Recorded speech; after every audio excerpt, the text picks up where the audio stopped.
লাগছে, মানে ভালো লাগছে না, একদমই ভালো লাগছে না।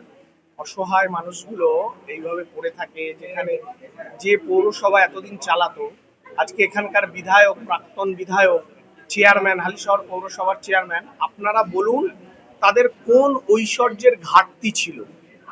আজকে এখানে এই মানুষগুলোর কথা আপনারা শুনলেন, ফ্যান নেই, ঠিকঠাক ফ্যান চলে না, অপারেশন হয়নি, একটা টিভি নেই, তারা একটা মানুষ, তাকে দুটো খাওয়া দিলাম আর ঘুমাতে দিলাম, ব্যাস হয়ে গেল। এই বয়স্ক মানুষগুলোর তাদের জীবনের অন্য কোনো কিছু দরকার পড়ে না? একটু গান শোনা, একটু বই পড়া, একটু ক্যারাম খেলা। সবচেয়ে বড় কথা, এই মানুষগুলো ভাববেন ভয়ঙ্কর মানসিক কষ্টে থাকে, পরিবার নেই বা কারোর পরিবার থেকেও নেই। তাহলে আমার বক্তব্য, 25টা মানুষকে বা 26টা মানুষকে, বা এটা যদি 50 হয়, এটা যদি 100 হয়, এটা যদি 200 হয়, না হোক, একটা মানুষও না বাড়ুক, এই 25টা মানুষও যেন এখানে না থাকে, তাদের পরিবারের কাছে ফিরে যেতে পারে।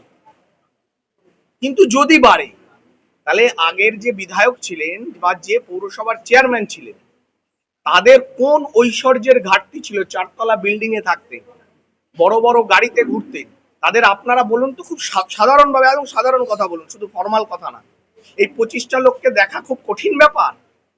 এই 25টা লোককে দুবেলা দুমুঠো খেতে দেওয়া, 3 বেলা একটু খেতে দেওয়া, তাদের দুটো টিভির ব্যবস্থা করে দেওয়া, দুটো ফ্যান দেওয়া, আর একটু মাঝে মধ্যে তাদের একটু দুটো টোটো করে, 4টে টোটো করে একটু ঘুরতে নিয়ে যাওয়া, একটু কালীবাড়িতে ঘুরতে নিয়ে যাওয়া হলো, একটু গঙ্গার ধারে ঘুরতে নিয়ে যাওয়া হলো, একটু গিয়ে ফুচকা খাওয়ানো হলো, তাদের সাথে একটু গল্প করা হলো। আপনি বলুন এটা কতটা কঠিন ব্যাপার? আপনারা বলুন।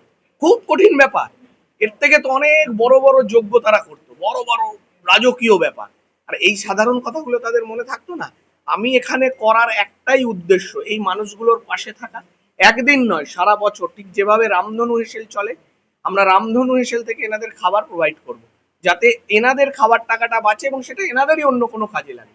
এবং এটা আপনাদের মাধ্যমে বলার একটাই উদ্দেশ্য, যে যেন মানুষ ব্যাপকভাবে, অন্য মানুষ, যেমন আজকে আমি আমার জন্মদিন উপলক্ষে বলেছি, ওই রাস্তার ধারে শুভ জন্মদিন দাদা বলে ভাইরা একেবারে ফ্লেক্স দিয়ে ছেয়ে ফেললো রাস্তা, সেসব করা যাবে না। ব্যক্তি, আমি কোনো এমন বড় মানুষ নই যার জন্মদিন উপলক্ষে রাস্তার ধারে ধারে কাট আউট লাগাতে হবে, যেটা আগে আমরা দেখেছি। বরং আমি বলেছি যে কারোর যদি আমাকে খুশি করার কোনো প্রশ্ন থেকেই থাকে, সে মন থেকে চায় আমাকে কিছু উপহার দিতে, অনেকে তো বহু আমাদের কর্মী সমর্থকরা আছে যারা মন থেকে ভালোবাসে, তারা চায় আমার জন্মদিনে কিছু করতে, তাদের আমি বলেছি যে ইটভাটায় খাওয়া, আজকে বোধহয় বহু জায়গায় আমরা বলেছি, হ্যাঁ, আমি বলেছি যে বিভিন্ন ইটভাটায় গরিব মানুষদের খাওয়ানো হোক, তাদের উপহার দেওয়া হোক, বাচ্চাগুলোকে নিয়ে বই পড়াশোনার, এইভাবে প্র্যাকটিসটা এটা হোক। প্র্যাকটিস এটা নয় দামি দামি গিফট নিয়ে এলাম আর রাস্তার ধারে ফ্লেক্স লাগিয়ে দিলাম, বরং প্র্যাকটিস এটা হোক যে আমাদের যেটুকু সামর্থ্য, যার যেটুকু সামর্থ্য, সেটা দিয়ে আমাদের সমাজের অসহায় মানুষের জন্য পাশে আমরা থাকবো। রামপ্রসাদ আবাস যোজনা শুধুমাত্র কি নামেই চলতো? মানে বিভিন্ন রকম অভিযোগ তারা চলতো, মানে এইগুলোর দিকে ধ্যান দেওয়ার নজর নেই তো। 25টা মানুষ, এই 25টা মানুষ মিছিলে যেতে পারবে না, এদেরকে পুকুর ভরাটের খবর দিতে পারতো না, ফলে এই মানুষগুলোকে দেখার তাদের প্রয়োজন ছিল না। কিন্তু আমরা বলছি এই মানুষগুলোকে যত্ন করে দেখতে হবে, যত্ন করে দেখা, মানে আমি একটা বিল্ডিং বানিয়ে দিলাম আর এরকম করে থালা ছুঁড়ে খেতে দিলাম, এবং আপনাকে যদি বিরিয়ানিও দেয় এবং তার মধ্যে ভালোবাসা, যত্ন না থাকে, তাহলে বিরিয়ানিটাও আপনার গলা দিয়ে নামবে না। কিন্তু যদি আলু সেদ্ধ ভাত দেওয়া যায়, কিন্তু তার মধ্যে যদি ভালোবাসা থাকে, মানুষ এটা তৃপ্তি করে খায়। আমি তাই বলছি বারবার যে এনাদের থাকা খাওয়ার তো সমস্যা হবেই না, পাশাপাশি এনাদেরকে ভালোবাসতে হবে। কোথাও এনারা পরিবার, আমাদেরকে দায়িত্ব নিতে হবে এনাদের। এনাদের একটু ইচ্ছা করে না যে বিকালবেলা যাই, আজকে একটু গঙ্গার ধারে যাই, বা আজকে একটু ঠাকুর পুজোর সময় একটু ঠাকুর দেখতে যাই, বা কিছু নেই, আমরা একটু একদিন রোজ ভাত ডাল রুটি খাই, আজকে আমাদের ইচ্ছা করলে একটু ফুচকা খাবো, একটা এরকম ব্যবস্থা থাকবে যাতে ওনাদের মনটা ভালো থাকে।